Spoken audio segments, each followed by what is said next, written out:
성령님께서는 우리가 말씀을 따라 살아갈 수 있는 힘을 주시고 또 그렇게 살아가는 삶 속에서 참된 만족과 행복을 누릴 수 있도록 인도해 주십니다.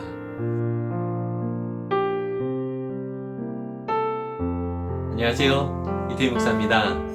오늘도 우리에게 귀한 한 주를 시작하게 하신 주님께 감사를 드립니다.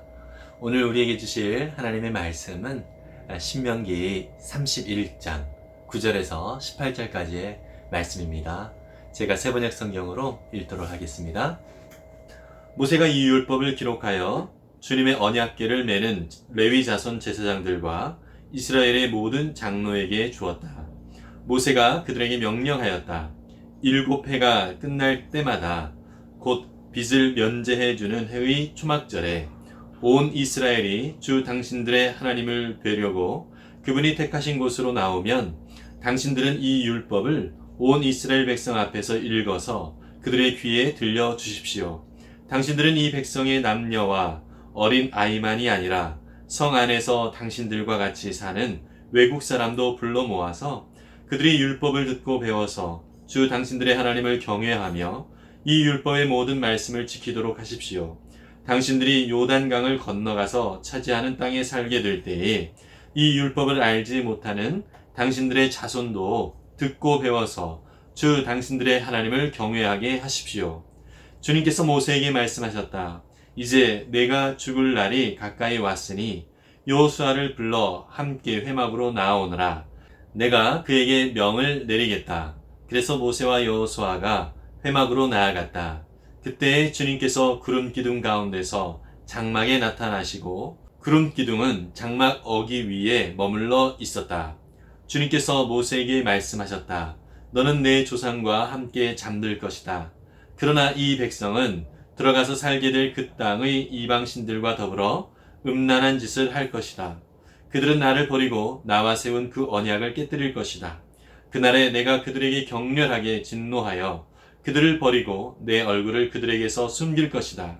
그래서 그들은 온갖 재앙과 고통이 덮치는 날 이렇게 말할 것이다.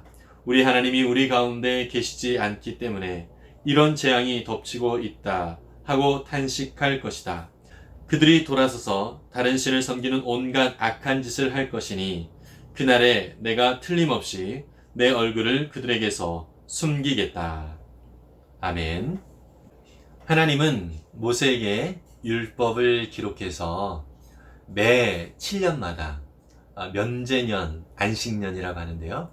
매 7년 그 초막절에 이스라엘 백성들에게 알려서 또 가르치도록 그렇게 말씀을 하고 있습니다.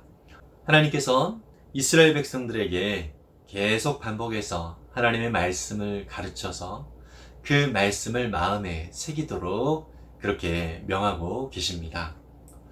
그 말씀은 특정한 대상들에게만 주어지는 말씀이 아니라 이스라엘의 모든 구성원들에게 그 말씀이 들려줄 수 있도록 하라고 하십니다.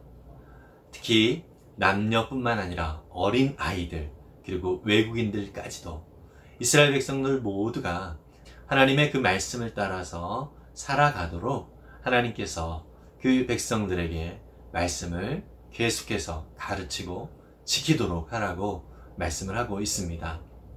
특별히 가나안 땅에 들어가서는 아직 태어나지 않은 그 자손들에게 계속해서 이 말씀을 가르쳐서 지킬 수 있도록 하라고 명하시는 것을 우리는 살펴볼 수 있습니다.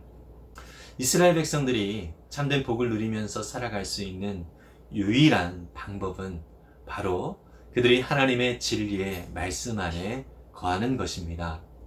세상 사람들은 여러 가지로 삶의 방식에 대하여서 다양한 모습으로 이야기를 하고 있습니다. 이렇게 사는 것이 성공하는 삶이다. 이렇게 행하는 것이 우리의 삶을 행복하게 하는 것이다. 이렇게 이야기하는 사람들이 참 많이 있습니다. 그러나 이 세상에서 말하는 행복이라고 하는 것은 상당히 일시적이고 또한 상대적인 것입니다. 내가 행복하기 위하여서 다른 사람의 행복을 빼앗는 그런 경우들이 많이 있기도 하고요. 그리고 누구보다도 경쟁을 통하여서 앞선 자리에 있을 때 참 행복을 누릴 수 있다라고 얘기를 하고 있습니다. 그러나 하나님께서 말씀하시는 참된 복된 길은 이 세상의 원리와 법칙을 따라서가 아니라 오직 하나님의 진리의 말씀을 따라서 살아갈 때 그 백성들이 참된 복을 누리게 될 것이다 라고 말씀을 하고 있습니다. 하나님의 말씀을 따라 살아가는 것은 나도 행복하지만 나와 함께하는 가족들 그리고 이웃들을 참으로 복되게 만드는 그러한 행복인 것입니다. 그래서 하나님의 백성들은 진리의 말씀을 따라서 살아가는 것이 참 중요합니다. 즉 말씀을 따라 살아갈 때에 참 복을 누릴 수 있지만 말씀을 떠나서 살게 되면 저주 가운데 멸망의 길로 갈 수밖에 없는 것이 바로 하나님께서 우리 가운데 가르쳐 주시는 것입니다.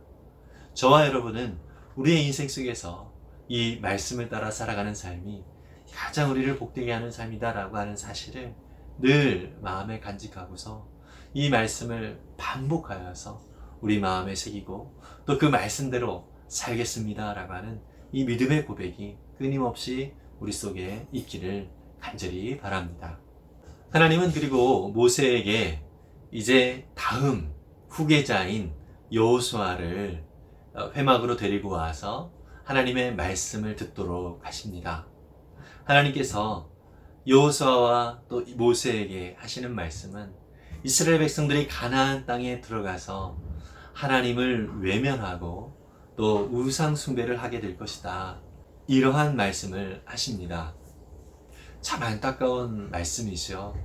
이것을 좀 더 노골적으로 하나님 말씀하시기를 그 백성들이 음란하게 이방신을 섬길 것이다.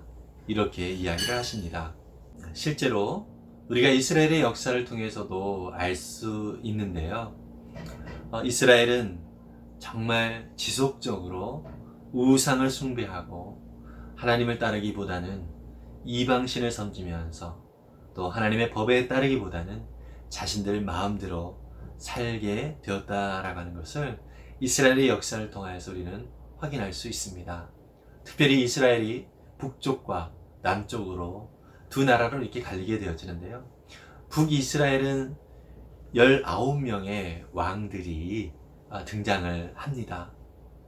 그 19명 중에 첫 번째 왕이 여로보암이라고 하는 왕인데요. 이 여로보암은 그 북쪽 사람들이 남쪽 예루살렘으로 내려가는 것을 두려워해서 베델과 단에 따로 제단을 쌓도록 했습니다. 그리고 거기에서 우상 숭배를 하도록 허용을 합니다. 하나님이 택하신 곳에서 이스라엘 백성들이 하나님을 섬기는 것이 마땅한 것인데 하나님이 택하신 곳이 아닌 자기가 임의로 택한 곳에서 우상을 섬기도록 그렇게 허용을 하는 이 여로보암의 모습은 참 하나님의 마음을 아프게 했습니다. 그래서 북이스라엘의 왕들의 평가가 여로보암의 길로 행했다. 이러한 평가를 지속적으로 하게 됩니다. 여로보암의 길로 행했다라고 하는 것은 하나님을 떠나서 자기 마음대로 살았다. 우상 숭배를 했다라고 하는 의미를 가지고 있습니다. 여로보암의 길로 행했다라고 평가를 받는 그런 왕들의 숫자가 19명 중에 15명이 되는 것을 우리는 살펴볼 수 있습니다.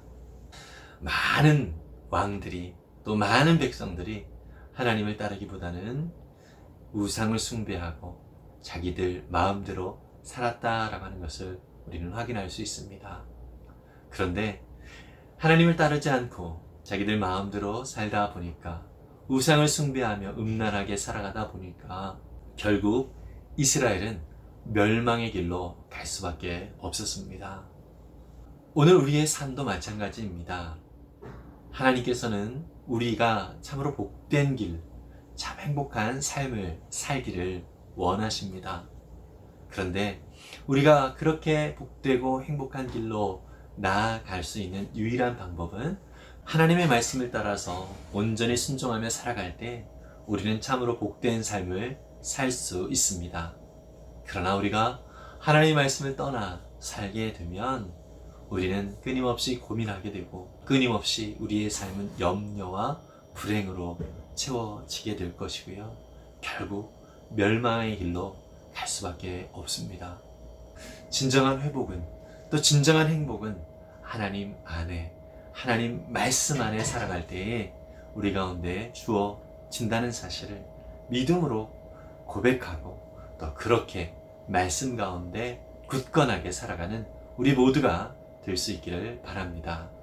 그런데 우리의 삶을 사로잡고 있는 우리 사람들의 그 죄성이라고 하는 것은 우리의 익숙한 죄의 모습대로 살아가도록 계속 부추기고 있습니다.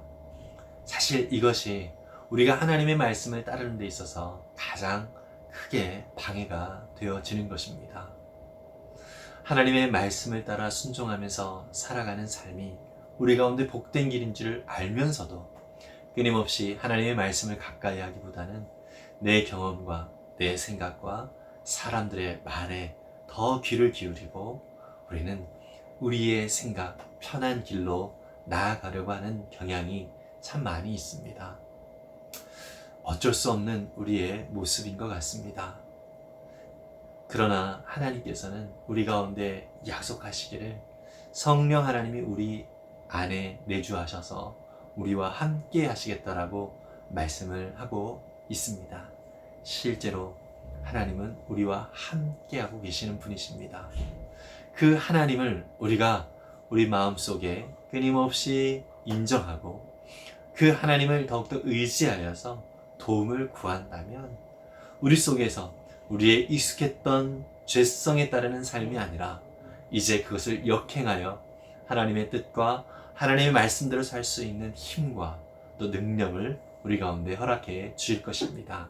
그래서 우리가 우리 안에 역사하시는 성령님을 의지하고 믿음으로 따라갈 때에 성령님께서는 우리가 말씀을 따라 살아갈 수 있는 힘을 주시고 또 그렇게 살아가는 삶 속에서 참된 만족과 행복을 누릴 수 있도록 인도해 주십니다. 그 성령님을 더욱 의지하여서 오늘 우리의 삶 가운데서 역사하시고 일하시는 그 하나님의 능력을 말씀을 순종하는 삶 가운데 더 풍성히 누릴 수 있는 우리 모두가 될 수 있기를 간절히 바랍니다. 기도하겠습니다. 사랑의 주님, 참 감사합니다. 하나님께서는 끊임없이 이스라엘 백성들에게 하나님의 말씀을 따라 살아가는 삶이 얼마나 복된 길인지를 말씀해 주셨지만 이스라엘은 그 말씀을 떠나 살아감으로 인하여서 멸망의 길로 갈 수밖에 없었던 그런 모습들을 우리가 다시 한번 살펴봅니다. 하나님, 우리가 그러한 죄성 가운데 살아가는 삶의 모습들을 답습하지 않도록 인도하여 주시고 주님 끊임없이 진리의 말씀을 붙들고 우리 안에 역사하시는 성령님의 인도하심을 따라 순종하며 살아가는 믿음의 삶 살아갈 수 있도록 도와 주옵소서.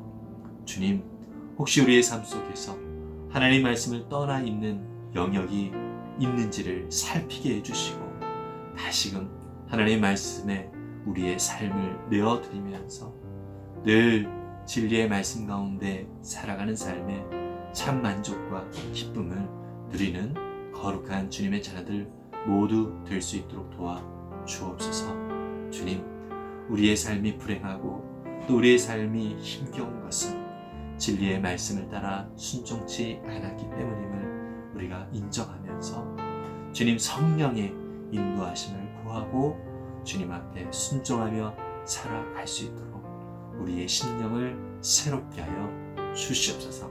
오늘도 말씀을 순종하며 살아가는 거룩한 자녀들에게 은혜의 은혜를 더하여 주옵소서. 감사드리며 예수님의 이름으로 기도했습니다. 아멘. 때로는 주님의 말씀이 우리의 마음을 좀 불편하게 할 수도 있습니다.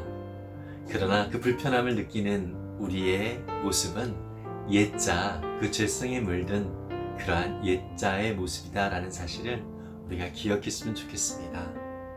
그렇게 우리의 연약함을 주님 앞에 내려놓고 또 진리의 말씀이 우리의 삶을 사로잡기를 그렇게 원하여서 주님 앞에 우리의 삶을 맡기면 주님께서 분명히 도와주실 것입니다. 그리고 주님께서 더욱더 만족한 삶, 더욱더 복된 삶, 행복한 삶으로 인도해 주실 것입니다. 그렇게 우리 자신이 변화가 될 것이고요. 또 우리 가정이 행복하게 변화가 될 것이고요. 그렇게 진리의 말씀을 따르는 우리를 통하여서 우리의 직장이나 학교나 우리 모든 삶의 영역이 아름답게 하나님 나라로 회복이 될 것입니다. 저와 여러분들이 오늘도 진리의 말씀을 따라 굳건하게 믿음으로 순종하며 나아가는 귀한 은혜의 날이 되기를 간절히 바랍니다. 하늘 복 많이 받으세요. 샬롬.